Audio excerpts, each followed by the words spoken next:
Olá, meus irmãos, minhas irmãs. É uma imensa alegria estarmos juntos mais uma vez no programa Comunhão no Lar, abrindo as portas do seu lar, abrindo as portas desta casa de Jesus, para que possamos, unidos, convidar o Mestre a vir ter conosco, falar aos nossos corações e nos ensinar a jornadear nessa terra com amorosidade, com simplicidade e com bom ânimo. É nesse espírito que nós compartilhamos com vocês hoje a mensagem psicografada por Chico Xavier, do autor espiritual Humberto de Campos, chamada A Escritura do Evangelho.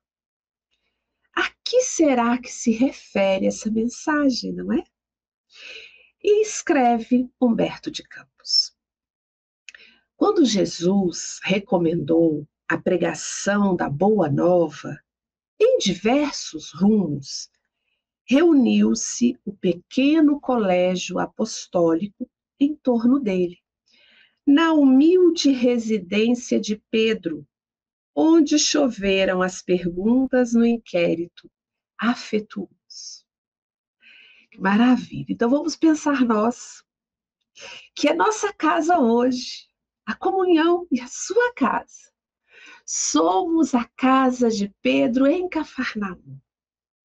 E ouçamos essa chuva de perguntas elaboradas, dirigidas ao Mestre, acerca da sua recomendação de pregarmos a Boa Nova.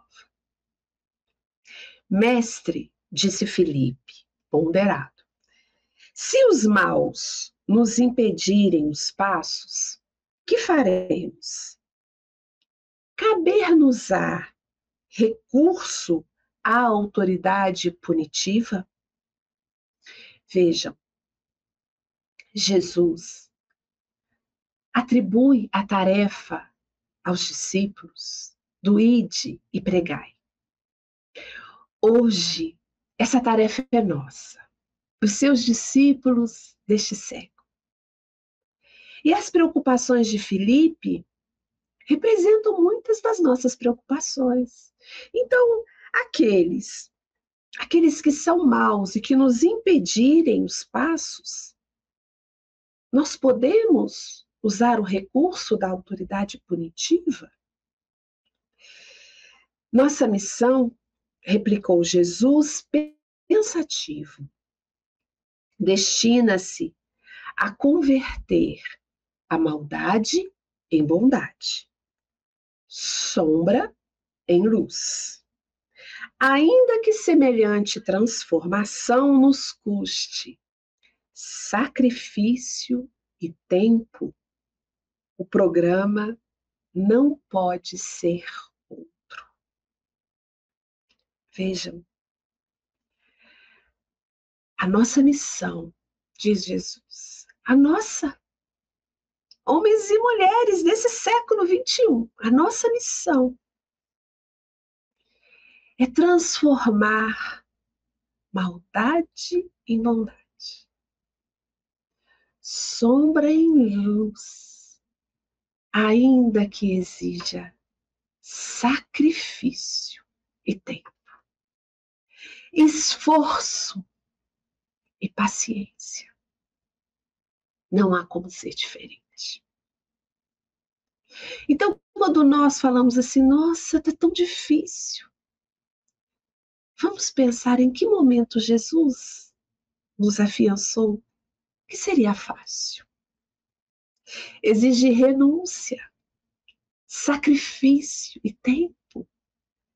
Saber esperar a ação abençoada do tempo, com bondade. Mas obtemperou Tomé. E se formos atacados por criminosos? Mesmo assim, confirmou Cristo, nosso ministério é de redenção, perdoando e amando sempre, persistindo no bem, atingiremos a vitória final. Então, ainda que pessoas que se comprazem no crime queiram nos interromper o caminho, a conduta daquele que se dispõe a seguir com Jesus é o de perdoar e amar sempre. E essa conduta se inicia no abençoado celeiro do nosso ambiente familiar, perdoando e amando sempre. Essa deve ser a conduta daqueles que desejam a vitória. Senhor, objetou Tiago, filho de Alfeu, se interpelados pelos fariseus, amantes da lei, que diretrizes tomaremos? São eles depositários de sagrados textos com que justificam habilmente a orgulhosa conduta que adotam. São arguciosos e discutidores. Dizem-se herdeiros dos profetas. Como agir se o novo reino determina a fraternidade isenta da tirania? Ainda aí, explicou o Messias Nazareno, cabe-nos testemunhar as ideias novas. Consagraremos a lei de Moisés com nosso respeito. Contudo, renovar-lhe-emos o sentido sublime, tal qual a semente que se desdobra em frutos abençoados. A justiça constituirá a raiz de nosso trabalho terrestre. Todavia, só o espírito de sacrifício garantir-nos-á a colheita.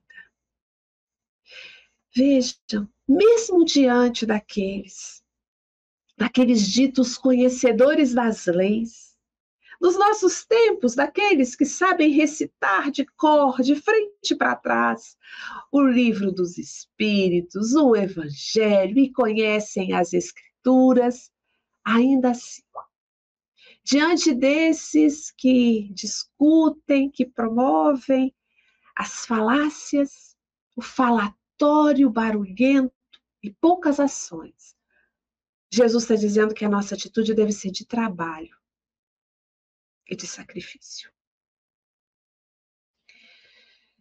Verificando-se ligeira pausa, Tadeu, que se impressionara vivamente com a resposta, acrescentou: e se os casuístas nos confundirem? Rogaremos a inspiração divina para a nossa expressão humana. Então, se ainda assim houverem aqueles conhecedores das leis e pelos seus conhecimentos nós ficarmos confusos, o que faremos? Roguemos a Deus a inspiração, a orientação, o direcionamento. Busquemos a prece. Mas que sucederá se o nosso entendimento permanecer obscuro, a ponto de não conseguirmos registrar o socorro do alto? Se no nosso barulho interno, Senhor, a gente não conseguir ouvir, nós não conseguirmos compreender as respostas do alto. É isso que está sendo questionado ao querido mestre. E Jesus, sorrindo, responde: será então necessário purificar o vaso do coração, esperando a claridade de cima. Então, sim, para que nós possamos estar conectados com o plano maior, também precisamos fazer o exercício em nós de limpar o nosso vaso interno. Como é que nós limpamos? No exercício da vigilância, da vaidade que nasce aqui dentro, do orgulho que está se fazendo raiz, da rudeza, da impaciência, da cólera. É assim que nós vamos cuidando para manter esse vaso limpo, em condições de ouvir e de acolher as orientações do alto. E neste ponto, André interferiu perguntando: Mestre, em nossa pregação, chamaremos indistintamente as criaturas? Ou seja, a divulgação da Boa Nova é para todos, indistintamente? Ou existem os escolhidos? Existem os preferidos de Deus? E Jesus, respondendo com significativa inflexão de voz: ajudaremos a todos, sem exigências. Olha, meus irmãos, Jesus está dizendo, nós vamos ajudar a todos. E ele faz uma ressalva: sem exigências, sem condições, indistintamente, fazendo a parte que nos cabe. Vamos observar no nosso trabalho, no nosso lar. Façamos o bem sem exigências, sem cobranças. Senhor, interrogou Simão, precavido. Temos boa vontade. Nós também, não é? Somos como Simão, também temos boa vontade. Mas somos fracos pecadores, nós também.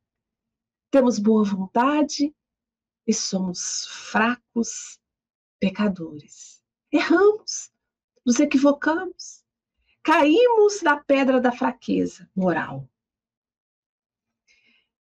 E se cairmos na estrada, indaga Simão? E nós, se cairmos? E se muitas vezes ouvirmos as sugestões do mal, despertando depois nas teias do remorso? E nós? E se nós dermos ouvido às sombras? E daqui a algum tempo nos arrependermos? Pedro, retrucou o divino amigo, e fala para nós, para todos nós: levantar e prosseguir é remédio. Veja, Jesus reconhece que nós vamos cair nessa estrada, nesse movimento de querer segui-lo, porque ele sabe das nossas fraquezas, das nossas dificuldades morais. Ele diz para a gente: levantar e seguir é remédio. Perseveremos. Sigamos em frente. No entanto, teimou o pescador. E se a nossa queda for tão desastrosa que impossibilite o reerguimento imediato? Rearticularemos os braços desconjuntados, remendaremos o coração em frangalhos e louvaremos o Pai pelas proveitosas lições que houvermos recolhido, seguindo adiante. Meus irmãos, Jesus está falando para a gente que não há besteira que a gente faça, não há equívoco que cometamos, que não seja possível Deus nos compreender, nos recepcionar. Então, por que é que nós vamos nos impedir uma nova oportunidade? Ainda que a nossa queda seja desastrosa, Jesus diz para a gente remendar o coração, juntar os caquinhos, levantar e seguir em frente. Então, seja qual for a dificuldade que você esteja aí vivendo agora, qual o sentimento de remorso, de vergonha, junta os teus caquinhos, junta a tua vergonha. Remenda o seu coração, se dê uma nova oportunidade. Levanta e segue. Porque Jesus, tendo aprendido com o Pai, não nos nega a mão para nos ajudar a levantar. E se os demônios nos atacarem? Interrogou João de olhos límpidos. Atraí-los-emos à glória do trabalho pacífico. E se os irmãos do plano espiritual se aproximarem de nós numa sintonia, numa vibração negativa? Que possamos orar por eles, envolvê-los nos nossos melhores sentimentos, ajudando-os, atraindo-os à glória de Deus. Se nos odiarem e perseguirem, comentou Tiago, filho de Zebedeu, serão amparados por nós no asilo do amor e da oração. Então, ainda que sejamos perseguidos, ainda que sejamos incompreendidos, teremos sempre o amparo de Jesus, de seus colaboradores e dos nossos amigos do plano invisível. E se esses inimigos poderosos e inteligentes nos destruírem? Inquiriu o filho de Queriot. Olha bem. E se os nossos inimigos poderosos e inteligentes nos destruírem? E aí Jesus faz uma observação extremamente importante, que nós prestemos bastante atenção e não nos esqueçamos dela. O espírito é imortal, explicou Jesus calmamente. E a justiça enraiza-se em toda parte. Meus irmãos, Jesus está dizendo para nós que ninguém pode nos destruir. Podem fazer perecer o nosso corpo. Podem machucar e agredir a matéria. Mas nós somos imortais. E aqueles que ferem as leis divinas encontrarão os mecanismos da justiça divina para repararem. Então não nos cabe armazenar no nosso coração a mágoa, o ressentimento, o sentimento de vingança. Ah, Patrícia, mas isso é muito difícil. Mas Jesus falou que a jornada de divulgação do Evangelho exige sacrifício, renúncia, perseverança. E o que nós estamos oferecendo, então? Foi então que Levi, homem prático e habituado às estatísticas, observou prudente: Senhor, o fariseu lê a Torá, baseando-se nas suas instruções. O saduceu possui rolos preciosos a que recorre na propaganda dos princípios que abraçam. O gentil, sustentando as suas escolas, conta com milhares de pergaminhos, arquivando pensamentos e convicções de filósofos gregos e persas, egípcios e romanos. E nós? A que documentos recorreremos? Que material mobilizaremos para ensinar em nome do Pai sábio e misericordioso? Que documentos, né? Que papéis?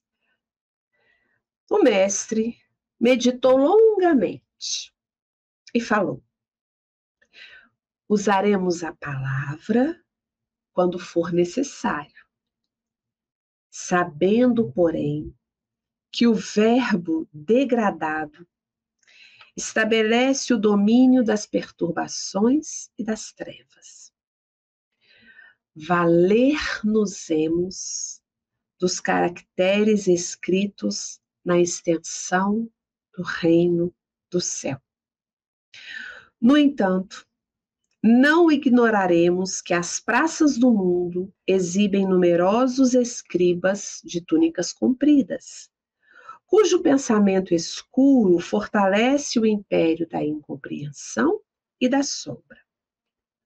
Utilizaremos, pois, todos os recursos humanos no apostolado, entendendo, contudo, que o material precioso de exposição da Boa Nova reside em nós mesmos. O próximo consultará a mensagem do Pai em nossa própria vida, por nossos atos e palavras, resoluções e atitudes.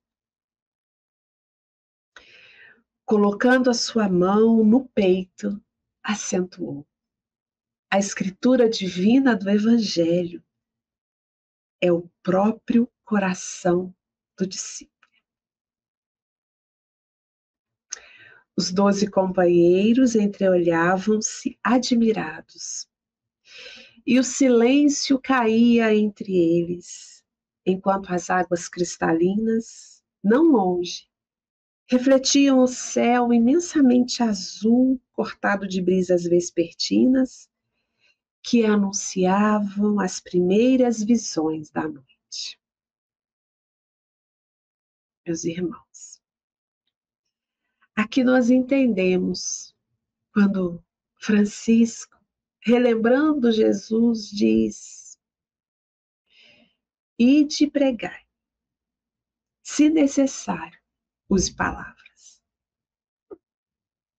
Porque Jesus diz aos discípulos e diz a nós que é no nosso coração que estão registradas as escrituras, os escritos de Deus, as suas leis. E elas se materializam no nosso agir, no nosso fazer, no nosso falar. É a nossa própria vida. É na nossa própria vida que nós vamos escrevendo o Evangelho. O convite para a gente, né, nessa mensagem acerca do Evangelho, que fala a escritura do Evangelho, nós estamos falando que essa boa nova está escrita aqui dentro. E que é o nosso fazer, é o nosso comportamento que expressa o que está escrito no nosso coração. O que será que nós estamos expressando, externando para a vida? É no nosso agir, no nosso fazer, no ambiente singelo da casa e do trabalho, é que nós vamos demonstrando o que está registrado no nosso coração. Afinal, o que é que nós estamos expressando para o mundo acerca das Escrituras registradas com o amor de Deus nos nossos corações? Meus queridos, minhas queridas, obrigada por caminharem comigo até aqui. Fiquem em paz, que Jesus os abençoe e até uma próxima oportunidade.